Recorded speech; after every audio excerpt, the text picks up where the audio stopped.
What to do, everybody? We're back for another Stay Woke podcast today.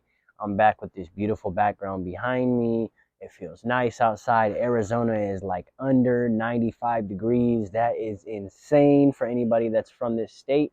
But we're going to get back today. I'm going to give you guys some value. I'm going to give you guys some honesty. I'm going to give you guys some motivation. And I'm going to help you guys raise your vibrations and your mindset so that you too can live in alignment with who you really want to be. So let's get to it. The creativity within your mind is to be exercised. This is really what we lack, or as a society nowadays, I feel like is creativity, because everybody wants to be like somebody else so bad that they never really dig into their self to understand their true purpose, their passions. A lot of us need this soul searching, and we need to find our creativity. We need to get in line with creativity so that, we could start living a life filled with happiness instead of a life that's like waking up every day sad and not happy to be here and stuff like that. Also, a lot of people, they want to be different. And what I wrote down is, how can you be different if you never tap into what makes you unique?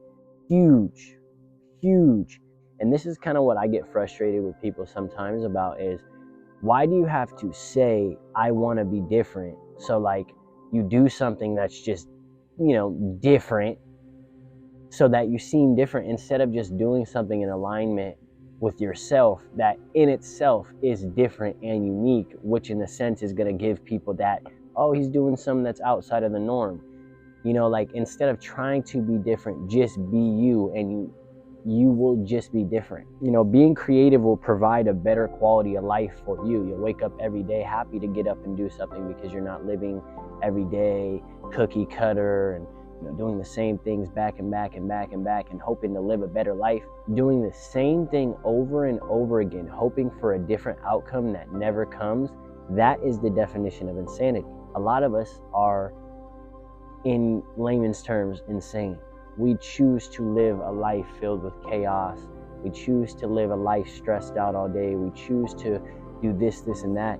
What we don't choose to do is peace. We don't choose to be happy. We don't choose to wake up and be like, I don't want to feel this stuff that I've been feeling. We choose to be unhappy. That's something that everybody needs to sit there and practice. Become who you really are by diving into who you really are, which means getting tapped in with your creativity, finding out what makes you stand out, what's your life color, what makes you shine so different than everybody else. And it's important that you figure that out so that it gives you this level of confidence in yourself that you know what you offer. It's important to learn from others' failures and not just their successes. Another important one, I feel like a lot of us, including myself, we get so lost in what people have, their successes, their money, their cars, their houses, the beautiful girls, the lifestyle they're selling, all the successes that obviously everybody wants to get. But what I feel like is kind of like a backwards thing is, we're focusing so much on the successes, and that puts us so much further away from reaching the successes for ourselves, because we're not focusing on any of the actual stuff it took to get to the successes. And that's why I feel like the failures are so important for the student, researching them and trying to learn. Like, instead of paying attention to somebody's successes, how much money they made, their net worth and everything like that, pay attention to where they failed. Because if you can pay attention to where they failed, where they bumped their head, maybe where they had an obstacle, then you'll be able to pay attention to why, how, and when they got to where they are. And identifying those hiccups in the road is going to allow you to see clear on what it really takes to have the stuff that we dream about. It's deeper than just the words that people are saying, like just saying, oh, it's hard. No, it is hard. Why is it hard? Looking into why it's hard, the process of it, the ways to get there, like that shows you why it is so hard to get to the life that we want to get, but why it's so worthy. Because obviously when you see the successes, those successes show you exactly why all those failures should be worth it. The gold is in the failures. Having strong instinct is important, because nowadays having strong instinct can determine life or death, especially when it comes to the streets. A lot of people nowadays move very differently. You have to watch the environments that you're in, the people you hang around, the things that you're doing, because you can end up putting yourself in a position where you don't want to be in, and certain decisions don't have a second try. Life is not a video game. You don't get permanent lives to just learn and make mistakes. So when you get that opportunity, or you go through one of those things that's just so life-changing, that changes the whole trajectory of who you are, where you are, and what you're going for, take that and run with it, because you couldn't have, it could have been possible that you didn't walk out from what you had went through. It could have been possible that you didn't get a second chance, or it could have been the situation where, you're in a situation and it doesn't feel right. So you're like, I probably shouldn't be here. You leave, and then 5 minutes later, someone gets shot. The point is, like, those decisions, even if it's so small, even if people think you're weird for leaving or whatever, you're not cool or whatever, those decisions are what makes a man or a woman stand forever. Having this instinct to know that, this doesn't feel right, this person doesn't give me the right vibes, I don't think this is the right decision, those are going to change the trajectory of where your life will really go, because you're going to make certain detrimental decisions that are going to realign your life in towards the path that you really want to be in. Because once again, life cannot always be controlled. It's not like you can control every situation that you come in. Things happen. You could get on a car and you get hit by someone else or something. Life has endless possibilities, and the point is not to sit there and think of those possibilities every day, because that's living in like a hell-bound mindset. I think it's important, though, to know what's right and what's wrong, so that you can prepare yourself for those situations, and you can know when it's time for you to remove yourself. You can't control the future. You can only control you. And this kind of falls back on the other topic, like, you can't control what goes on around you. All you can do is just control what you are going to do about the situation. They say life is like a game, and it really is, because you can wake up any morning and choose the game that you want to play, the mission that you want to go on, whatever it is. You literally choose the life that you want to live. They say life happens for you, not to you. It's going to put you in alignment with your dreams and the places you want to go. If you fucking hang around with a bunch of gang members every day and smoke dope and tote guns and kill ops and all this bull that everybody talks about, like, your life is going to represent just that. If you get up every day and you surround yourself with successful people, and you tell your mom you love her and you're going to take care of her, and you wake up every morning and look at yourself in the mirror and say you're going to be great, look at how your life will end, and you'll see exactly how powerful your words are and how powerful it is to just control you. You are the Mecca.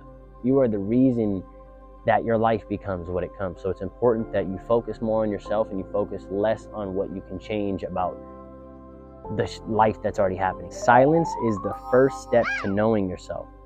Without silence, you'll never reach true self-knowing. Silence.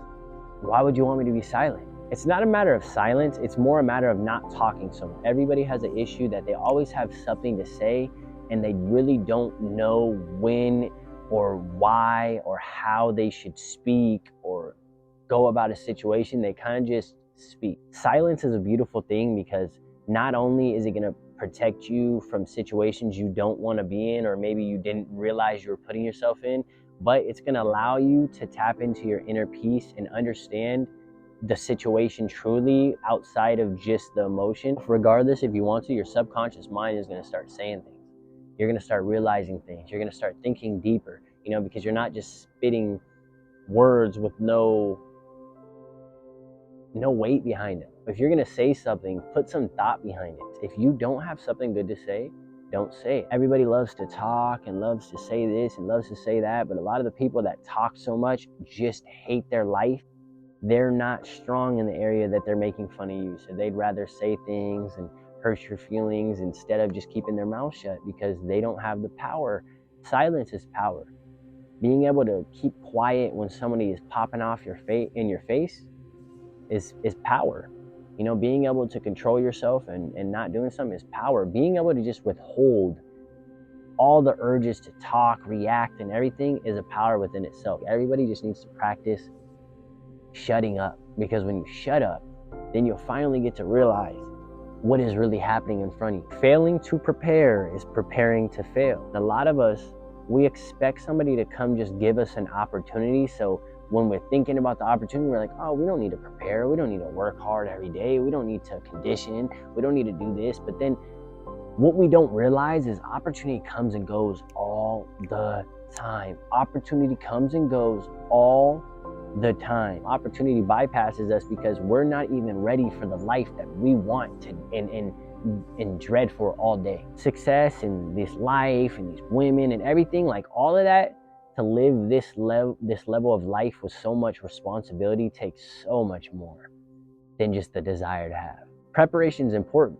Preparation meets opportunity. So if you're always prepared, you're always working hard, you're always hustling, you're always getting up every day, reading books, you're always up every day doing something toward your dreams, then when that opportunity comes, when that situation comes, when that person comes, you will be ready for it. You'll be ready to capitalize, you'll be ready to push forward, you'll be ready to grow your life, and you can actually go from there. I don't make these videos to act like I know everything. In no way, shape, or form am I a mega gajillionaire and I have all this money and all this shit. The one thing that I have from a lot of other men is wisdom. And I have wisdom because I've jumped off cliffs not knowing what lies at the bottom. I still jumped and risked dying for the things that I've done. The amount of opportunity that I have just created for myself and wasn't prepared for is the reason that I'm even saying this to you. I've started probably 10 businesses in my life. Some of them worked, some of them didn't. Some of them kicked off immediately, some of them didn't. A lot of them did though. A lot of the time I would create this vision for a business or something and I would get juiced up about it, but I would never follow through because I was never prepared for the complexity of what it takes to live the life that I want to have so bad. I fail a lot. I do jump off the cliff all the time, and I'm the person that climbs back to the top of the cliff, broken, fucking bleeding, bones broken, coming back to tell my people what is on the bottom, what's on the other side of this cliff, what can you look forward to? See, and this is something that people fail to identify about the world. The amount of people that we have had stand in front of us that are alive or dead, that have given us the keys to the doors, and the only thing is we don't have the vision or the perception to see the doors. You have a key to a door that holds $1 million. The only thing is you don't know where the door is, but you have the key to it. Do you know how frustrating that would be? So when you look at it like that, then you realize that all these greats before us that have given us the sauce, that have told us what we need to do on how to get to our dreams, they have set it in stone for you to identify. And it's not a matter of, oh, you're trying to copy this person or be like this person. This is the problem with our generation. Shut the fuck up. Now, if everybody is giving us the keys to the life that we want to live, even though they didn't get to pursue it in the vision that they had, they left us the mark. The point is, everybody needs to take advantage of what's been laid in front of us and use it to help you succeed. Because nobody, and I mean nobody, is just going to come here and be like, here's $1 million for not doing a goddamn thing. You deserve it. And if you expect life to be that way, which at one point I did, then you will never reach your dreams. You will never have the life you want, and never have the quality of life you want, because it's easy for somebody to give you money, but what you realize, if you're not prepared for money, prepared for success, prepared for that great woman that you want, then you will lose it. And the reason I'm saying this is not to be over the place like I know everything, because once again, if you're new to my channel, I put myself on level ground with all of my viewers, and I want you guys all to feel the connection from me and through my words on how I feel the pain that a lot of you guys are feeling through the phone right now. And I've been in the same positions. I'm still in the same positions at a lot of times. So that's the beauty of, watching me, is I'm not trying to put myself on a hiatus. I don't want to be higher than anybody, because I have no problem being lower than people. I don't need to act like I'm the best. I don't need to be the greatest. I just want to be great. If everybody just focused on being great, then everybody can coincide as a team and be great. And then we can grow and do something, instead of everybody trying to be the greatest and be on top and king of the hill and run everything. That's just not how Sally thinks. Hopefully you guys got a whole lot of freaking value from today's podcast on Stay Woke. Super good topics, actually. I've been doing a lot more research into certain questions and things that I want to say on the podcast so that I can get my mind flowing to bring you guys more value. As always, I'm going to be here every single week dropping podcasts, my regular vlogs, me and my business. I'm going to do more messing around, having fun. I really enjoy not TikTok. I really enjoy YouTube. So I'm going to plan on moving forward with it. So if you like watching me, like, comment, subscribe. If you got value, please comment value below. And I'm going to catch you guys next time on Stay Woke Podcast.